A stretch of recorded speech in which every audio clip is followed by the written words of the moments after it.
The Seahawks acquiring Rashid Shaheed from the Saints.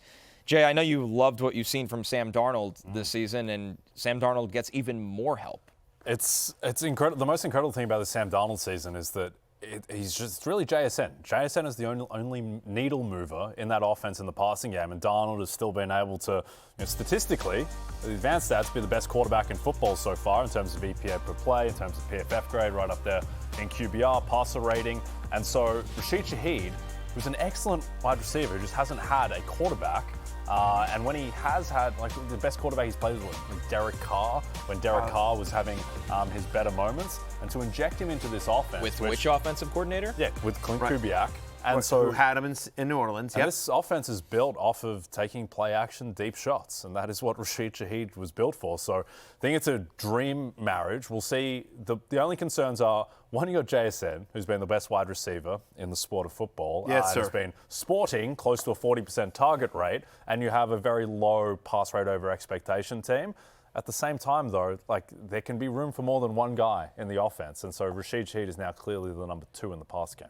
On the season, he's wide receiver 35 on a points per game basis, averaging a little over 11 points per game. And so you feel like that's his floor. Yeah. Again, better offense, more efficient, better quarterback, a coordinator who knows how to use him. He was under Clint Kubiak when Shaheed sort of had his breakthrough from hey, here's this guy that returns kicks or punts and, why can't we get this guy in the field more? And then, under Kubiak, they did get him in the field more, and he sort of had a breakout. Ved FF Happy Hour regular says Shaheed or Pierce. Your man Alec Pierce. Pulling at the heartstrings. Rest of the season, Jay. I'll give this one to you because he is your guy. I think you want Rashid Shaheed just because Pierce is in competition with Michael Pittman and Josh Downs and Tyler Warren, and they run the ball so much for Jonathan Taylor. Shaheed is there's a bit more upside there because we don't know what his role is going to be, but we know the talent is there, and schematically he in theory fits really well. And Shaheed comes in being the number 2 option in the pass game, whereas Pierce is the number 3, I would say, behind Pittman and Warren a lot of the time, and Downs mixing in too. Yeah, I mean, for what it's worth, just this week I have Pierce 5 spots higher than Shaheed, but I could certainly see that long term. It certainly hurts Torrey Horton, who we thought, we finally got the Torrey Horton breakout game against my Commanders, and now this one's tough. So, Horton, love him you talk about Jack Besh in Dynasty. Love Torrey Horton in Dynasty. Cooper Kupp, one of my favorite players in the NFL, but doesn't feel like you can't start even if you knew Cooper Kupp was 100% healthy, you can't start him anymore. He shouldn't be rostered in leagues right now, and so I think the thing with Shaheed is that the advanced stuff on Shaheed has always been off the charts in terms of his efficiency, his yards per route run, his ability on deep balls, his ability to separate. And his environment has been so poor his whole career, basically. And so there is a chance that Rashid Shaheed is the 16th best wide receiver in football, and we just don't know it because he hasn't had a chance to show it. Now we get a chance to show it. So that's why I like the upside there. Seattle's 3rd in the NFL in terms of wide receiver target share this season. And so, you see every once in a while a moment from A.J. Barner or Elijah Arroyo, but it's really, on those wide receivers, and now you add somebody like Rashid Shaheed. Could you see a scenario, Connor? Again, we'll figure out we'll get more information and data this weekend when we sort of see how it all plays out. But could you see a scenario where you've got Shaheed and Horton on the ends and they move JSN back to the slot? That makes a ton of sense. That would be really savvy thinking if that's what I just think that JSN is having perhaps the greatest wide receiver season we've ever seen, and he's doing it from the outside. I think that But he was awesome from the slot last year. He plays in and out. Maybe it opens up for him to balance both. Yeah. Because every team that has an elite number 1 wide receiver, they move him around. The Cowboys have done with CeeDee Lamb. What do we got here? This is Scott McClory. Pretty good.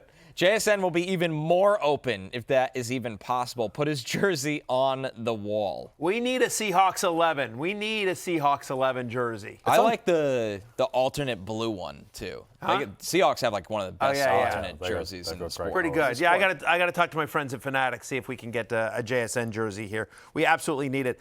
By the way, the one last thing I'll just say, because just since we talked about both the Raiders and now we're talking about the Seahawks. My second worst take of the year, I think, is Geno, because when the Seahawks traded Geno to Las Vegas, it was wait, what are you doing? Like, Geno's fine. He's a solid quarterback. Like, what do you do? Like, there's no one else. You guys missed in the draft and everything like that. So what are you doing? And I guess, they've decided to just sort of shut it down and just kind of rebuild. I'm like, all right, well, that makes sense that they're doing. And then they signed Darnold to this big contract. I'm like, you had Geno, and wait, what? You know what I mean? And it's worked out brilliantly. It has worked, given what we've seen from Geno this year and what we've seen from Darnold this year. They are smarter than me, Jay Croucher. Nobody saw this. I mean, Darnold's an MVP candidate. Dude, and legitimately so. But I'm just saying, that was my second worst take of the year. The worst? The worst take is with your Colts. Like, I fully own this. Like, just two of the worst takes I've had all season long. This one was I was just sort of like, I don't understand what the Seahawks are doing, and it's clear that they were absolutely right. And then the second thing was the Colts when they named Daniel Jones the starter. I said, to my credit, I said, listen, Jones is actually a good. No, listen. I said to my credit, I said Jones is actually a good fit for Steichen's offense. I think he'll be fine. I think he'll be competent. The issue is you're going to win 8 or 9 games and you're going to lose a wild card game. You're never going to the Super Bowl with Daniel Jones. They need to see what they have in Anthony Richardson. That was my take, and it's clearly wrong because there's a very good chance they go to the Super Bowl with Daniel Jones. Yeah, it's like 5-1. Yeah, I mean, that's unbelievable. Like, so I'm just saying. Shout out to your Colts, to Shane Steichen, Cris, the entire Colts organization. That's my worst take of the year. I'm owning it. I've apologized for it. I will continue to apologize for it. Yes. Worst take of the year. Yeah. The hashtag isn't against the shoe, Matthew. It's for the shoe. For the shoe. Just for future notice. For the shoe, but I was hashtag against the shoe. Yes, you were against the shoe. At the Never moment. be against the shoe. Always before the shoe. At least the logic was right that he would be a good fit for Steichen's offense. Yes. And that they would be a lot better than they would be under Richardson. I didn't think he'd be this good. I think a big lesson out of all this stuff is, like, sometimes you got to trust the infrastructure. Like, Shane Steichen had shown that he was an excellent play caller and that he knew what he was doing with an offense. And Mike McDonald. The Wrongler. Okay, the Wrongler. Yeah, I like good. that from Stuntman Chuck. The chat's on fire right now. Stuntman Chuck, you got me. The other thing with Mike it. McDonald is, like, all right, the Ravens' defense fell apart as soon as he left. Right. Mike McDonald is a really good coach. Yes, he is. So I just got to sometimes just trust the infrastructure. Also, apparently Pete Carroll doesn't have it anymore. Apparently this might be all over. He is the oldest coach in the NFL. Somebody said this to me, was watching all the games on Sunday. Just said, he looks old. I mean, I know he is. Finally, he finally is old. looks old. I know he is old, but he looks old. I don't know if the season's wearing on him or just what. That was the comment to me, to somebody who knows Pete and, for a long time. I wonder if he behind the scenes just thinks, like, I thought Geno would be better as well. Yeah. And he's not. Yeah. And I don't know, is it Geno? Is it Chip Kelly's offense? Is it just the, I don't think Chip Kelly's got his fastball either. But what they're putting out on the field. Yeah. It's not great. A good day from the chat right now. Aloha Brick says, the excuse-ler is maturing. No, he's not. Yeah. Ryan Oswald, though, probably disagrees. He said Barry's entire draft was his worst take of the year. No, that's not true. I had some bad luck there. There's a couple of bad picks. But Chase Brown was obviously worked out to be a very bad pick, but you can't predict Joe Burrow. But everybody was taking Chase Brown in that spot. Yes, that's fine. Right. No one's going to get on you for taking Chase Brown. And Derrick Henry was bad. And then, again, the Xavier Worthy theory was right. He just, then he missed for the first 4 games. The idea was he was going to establish himself before Rice came back, and he just missed all that time. Yeah. My first round pick was Jaden Daniels. He's been terrible this year. He's mostly been hurt, and the few games that he's been, he's been fine, but he hasn't been all world. And that was honestly my worst pick was Daniels. But in a Superflex league, he was a top 3 pick across the board in fantasy. I had the 3rd pick. Nathan Southard says, I'm taking him 4th. Huh? I thought we had Hurts over him.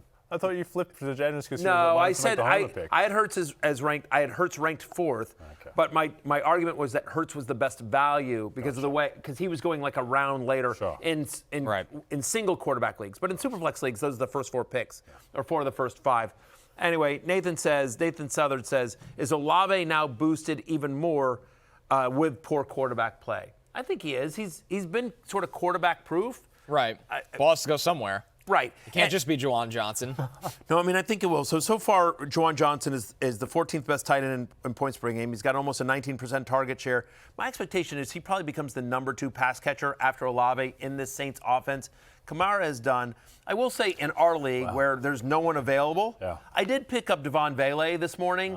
Just Well, somebody has to catch passes. They did trade picks for this organization. This current regime, Kellen Moore, traded picks to go get Devon Valley. So they clearly saw something in him, Connor. And now with the Rashid Shaheed out the window. And he's a possession guy, so you hope for some kind of PPR floor. Man, logging on our waivers this morning. I mean, it's just. I shut it off. It's ugly. I shut it off. There's just no one available. I can't even fill out a lineup because of buys this week, but I didn't pick anyone up. Yeah.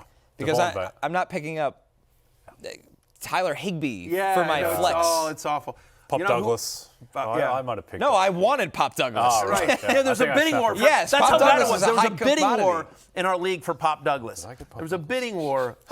Somebody paid up for Pop Douglas.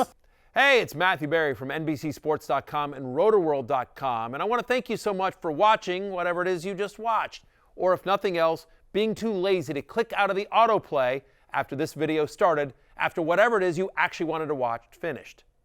But now that you're here, I'd like to take a moment here to ask you respectfully now, okay? I'm asking you respectfully to subscribe to the NFL on NBC YouTube channel.